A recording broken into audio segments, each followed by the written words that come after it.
All right, it's time for the annual look at where we're at with whether or not any team might relocate. See, we're going to probably hear in a few weeks about Seattle.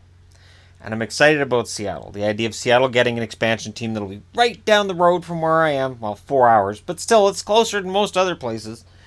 And, we haven't seen much movement, and this is why I'm wearing Colorado Rockies, because they got moved, but now we got a team back in Denver, and yet Denver's on the board. What I did was I looked at the teams in the NHL that drew the lowest percentage. I didn't just go by numbers, because that'd put Winnipeg on the board, and I don't want to trigger Jets fans, because they're not going anywhere. They make a ton of money. I wanted to look at percentage. Say, all right, who's not drawing a full 100%? And who's not drawing 90%? And it's nice to see Ottawa on the board so that Canadian fans can't just say, well, it's because it's the States. No, Canada happens too. So the numbers in blue, that's your attendance for this season. Your number in red underneath is your attendance from last year. The first thing that stands out is the lowest percentage is Carolina, but they attracted almost 2,000 more fans per game this year than last year. So last year was the bottom. It was rock bottom. They have Tom Dundon as their owner now. The franchise is worth $370 million. They have $27 million in cap space. Now, turning a profit in Carolina is a tricky thing to do. And so I wish Dundon the best. He's made some interesting decisions with the general manager. Going from Ron Francis to Don Waddell is bold. We'll see how that turns out for them. But honestly, they're on a bit of an upswing. New ownership, exciting sort of new blood. I don't think Carolina's in any danger right now. And I will say this. I do think the NHL wants a team in Houston. I think they see a chance to make a bunch of money in Houston. So if they're going to stay at 32 teams, if we can agree that Seattle will be the end of expansion, then movement is the only way that you get a new team. 12,000 fans in New York, 75.9%. That's a drop of over 1,000 fans per game from last year. Their owners are John Ledecky and Scott Malkin. The franchise is worth $39 million. It's worth about $20. It's worth $395 million. $28 million in cap space. There's a new arena coming, so there's no danger. With the new Belmont Park coming, there's no danger of the New York Islanders not being the New York Islanders anytime soon.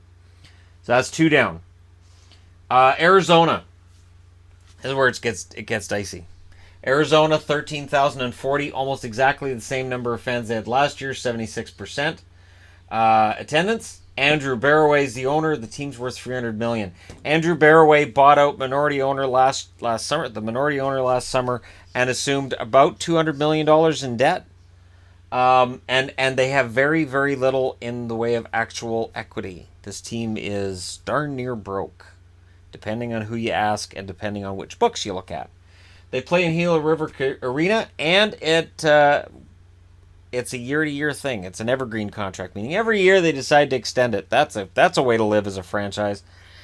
The NHL demanded $225 million of public funds for a new arena. It's not just Calgary. They demanded it from Arizona, and it died in the legislature. I don't understand how owners do this. I don't understand why. I guess I can understand why. I guess if I was able to go to the government and go, I like a new house, can you pay for it? And they go, yep, gotcha. I guess that makes sense, but again, I understand why the Arizona legislature kind of let it die, because they haven't made money in a long time in Arizona. And there's Coyotes fans. I'm not saying anything bad about Coyotes fans. I'm saying it's not working in Glendale. So I understand needing a new arena in Phoenix. And if Coyotes fans and taxpayers in that area say, we don't have the money to pay for it, all right, that may be a team that ends up being moved. I will say of all the teams on this board, I think Arizona is the closest to maybe finally breaking the back of the owners. And I'm going to say this too. This is not a Gary Bettman deal. Gary Bettman is not single-handedly keeping this team in Arizona. NHL ownership is.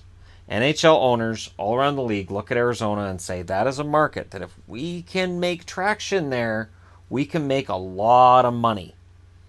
Make more money than we will in Quebec or Saskatchewan or anywhere in Canada. We'll make a ton of money in Arizona if we can just find the right mix of owner and team and all these other wonderful factors. We can make a lot of money. And that's why there's still a team in Arizona, and every attempt will be made to save it, but I think they're getting close. And I think the fact that there's somebody in Houston with a lot of money and an arena wanting a team, I think that could affect things going forward with Arizona, but we'll see. Florida. Florida, 13,851 this year. Last year, they had 14,621, 81.3%. Attendance trending down when the team's getting better is a problem, but the owner's Vinny Viola, $3 billion that guy's worth. $3 billion. So it's a tax write-off for him. Any losses that Florida suffers, he goes, oh, look at all this money I lost. And it's a tax write-off. It is to the benefit of the ownership. Now, what I need to explain as well here is that with all the cap space, and Arizona's got a ton as well, out of the playoffs, out of the playoffs, out of the playoffs, out of the playoffs, out of the playoffs, made the playoffs for the first time in a while. There's a correlation there. That these teams that don't spend a ton of money and don't get in the playoffs have trouble drawing. So they're not making money and they're not spending the money to get the team that might be able to raise the attendance. See, you got to spend money to make money, but does that work? And this is kind of where I look at the salary cap and go, there you go. There are still haves and have-nots in the NHL, just like there were before there was a salary cap. These guys get money from other NHL owners to help keep the team afloat. So there's teams that pay in to revenue sharing and teams that get paid out. You're looking at the paid out on the board. $305 million is the worth of the Florida Panthers, which is $5 million more than Arizona, which is bottom of the league in terms of team value. They have $9 million in cap space, so Florida's paying the money now, this year going forward, and that's for 18-19. These cap spaces, these are for 18-19 before free agency. So I'm taping this before this year's free agency and before the draft and whatever's going to happen. But Florida's lost $150 million in 20 years. And that was, and I put a plus next to $150 million because I can't see that they would have made money this year. And those are the numbers from last summer. So Florida's losing a ton of money. They need to get out of Sunrise. They need to get out of Sunrise, move the team to Miami or somewhere that they'll be able to draw fans because they're hemorrhaging fans. And it's a situation where for the Islanders, this is going to get better with the new arena. I think the new owner in Carolina is going to help drum up some interest and excitement and find ways to sell tickets. Florida's going to find themselves at the bottom two with Arizona at this rate. And you don't want to be at the bottom of that list when the NHL knows they have an owner and money waiting for them in Houston. Ottawa and Colorado are on here only because they were in the bottom six for percentage. Colorado is not going anywhere. I know this. Everybody knows this. The owner of the Colorado Avalanche, Ann Walton Cranky, worth $6 billion. She can afford to lose a couple of bucks if she's losing money right now. The team's attendance went up this year to 15,500 from 14,800 last year. It'll continue to go up as the team gets better. They have $23 million in cap space as I'm recording this. As I said, this is before free agency for 18-19. And the interesting thing with Ottawa, of course, is the owner Eugene Melnyk, who's worth $1.15 billion, has talked about losing money on the franchise that's worth $420 million, which is higher than Colorado's $385 million and higher than everybody else on the board. They have $15 million in cap space, and they need a new arena. They're talking about a new arena in downtown Ottawa. And I think a lot of the threats to relocate are because he wants a new arena. I really can't see them relocating. So if you're looking for where would they go to get a Houston team, who's gonna end up being planted in Houston? Honestly, for my money, I think next year they're on the clock. If they don't get the new arena and if their attendance continues to flounder and the team continues to flounder on and off the ice, I think finally after 20 plus years the NHL is going to say, you know what, this may not be working. And I don't say this because, you know, I'm dismissing Arizona as a market. I get why the NHL ownership has wanted them to stay there. And I will refer to it as NHL ownership because it's not Gary Bettman. And then Florida is much the same thing. There's this market they want. These are markets they want. This is a market they want. This is one they've had and they want to get it back. And these two are not in any kind of danger. This is about trying to sell the game. And I think where fans get caught up is they think south, south, south. It's not as much that you're looking at southerly areas. Yes, they're teams in the southern states. It's about trying to win over fans in an area where you can make a ton of money with the right marketing, the right building, and the right team. And to this date, that hasn't happened for Arizona. It hasn't happened for Florida, and it hasn't happened for Carolina. Yes, Carolina won the 2006 Stanley Cup and then took all of that excitement and just pissed it away by being lousy for a decade.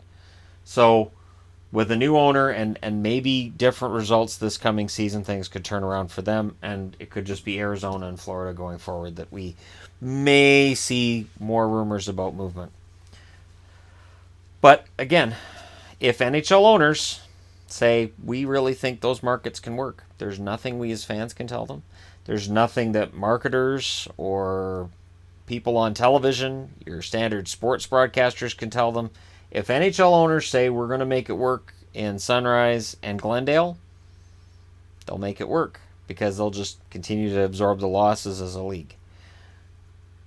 We'll see what happens this summer. Well, next summer, really, because really, honestly, nothing's happening this summer. But I do think that they want a team in Houston, and do they go to 33? Or does one of these two teams move? Now, if it's Arizona, here's the other part. If Arizona gets a window, if they get told you have until 2020 to put in place a new arena plan, something's going to make money, or we're going to move.